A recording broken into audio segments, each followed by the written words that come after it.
Қазіргі тақырып ол to be, яғни болу деген етістік. Негізі осы мектеп оқушыларының және студенттердің көп қате жіберетін етістіктердің бірі осы to be. Қараңыз, to be сөйлемде осы шақта өзі жазылмайды, ол бізде I am, you are, he is деп өзгеріледі. Біз сол вариантты бірге қарастырамыз. Алдымен ережесін жазып алайық. I am, яғни I am, мен деп аударылады. You are, сен. He is, ол, ұлға қатысты. She is, ол, қызға қатысты. It is, ол, жануар немесе затқа қатысты. Көпше түрінде we are, біз. You are, сіздер немесе сендер. They are, олар. Ал, ережесін жаздық. Енді to be етістігі қандай жағдайда қолданылады, соның бірнеше варианттарын сіздермен қарастырайық. Ең бірінші, I am, адам аттарының айтқан кезде міндетті түрде осыны қолдансаңыздар болады. Есімдер дейік, есімдер. Мысалға, былай да айтсаңыз болады. Например, I am Ali, мен Алимын. You are Alina, сен Алинасың. He is Дамир, ол Дамир. She is Rosie, ол Роузи деген сияқты. It is Rex, ол Rex, и так далее. Енді көпше түрінде біз Дамирлерміз, біз Алиналармыз деп айту ол өте сирек, егер есімдері бірдей болса әрине. Есімнен бөлек біз адамның жасын айтқан кезде қолдансақ болады. Мысалға, мен ондамын болса, қайтадан I am 10. You are 11. He is 12. She is 30.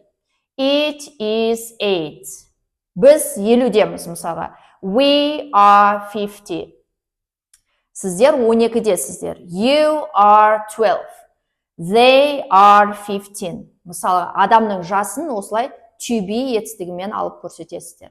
Келесі жағдай ол профессия, мамандық. Мамандықта осыны қолдансаңыз болады. Болады емес, даже міндетті. Мысалға, мен мұғаліммін. I am, мен бір мұғаліммін, артикль қоямын. I'm a teacher, мен мұғаліммін.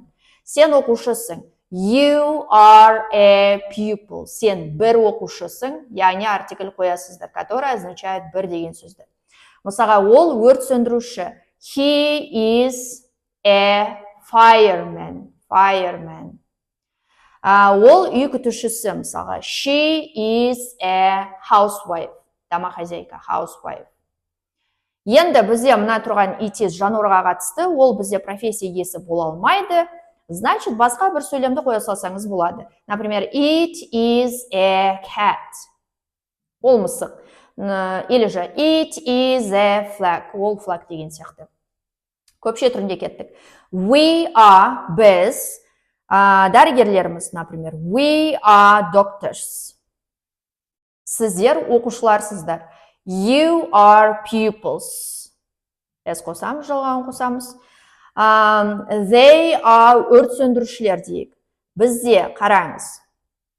Өрт сөндіруші жекеше түрінде man болады. Көпше түрінде мектепте өткен болсаңыздар, manнің көпше түрі man болады, They are firemen. Олар өрт сөндірушілер.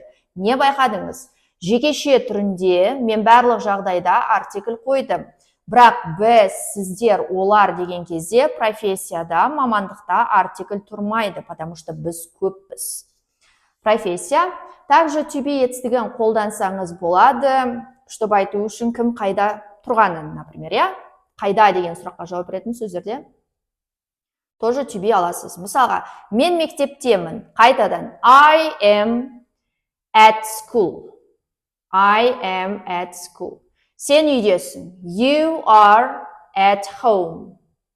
You are at home. Ол больницада. He is at the немесе in the hospital. Больница, hospital. She is, например, in the garden. Ол бақшада. Немесе it is in the kitchen. Ол кухняда. Көпше түрінде we are at home. Біз үйдеміз. You are at work. Сіздер жұмыстасыздар. They are at university. Олар университетте. University. Так, бізде бірақ баған қалды. Бұған не алсақ болады? Мысалға, кім қайдан екенін алсаңыз болады. Қайдан, я? Откуда деген сияқты. Например, сіз, мысалға, мен Алматыданмын деп айтсаңыз, онда I am, также I am from Алматы. Немесе you are from Астана. He is from Талгар, например, да? Өстіп, осылай келесі таблицаны толтыра бересіз. Ал енді сұрақ қойған кезде не істейміз? Сұрақта просто, мен мына жерге жазылайын, орын қалмай қалды. Мына to be етістігін, яғни am, are, is'ді сөйлемнің басына қоя саласыз. Болды. Мысалға, мен ондамын ба деп сұрайтын болсаңыз, am I 10? Сұрақ мен болса, яғни жауап логически сен болады, я? Yes, you are болады. Yes, you are. Мына жерде сұрақ, are you Алина? Сен Алинасың ба? Yes, I am. Сұрақ сен болса, жауап мен болады. Ал енді негатив қоям десеңіз, осы am, are, isға not жалғауын қосасыз. Мысалға, I am not 10. Мен онда емеспін. Мысалға, you aren't Алина. He isn't Дамир. И так далее.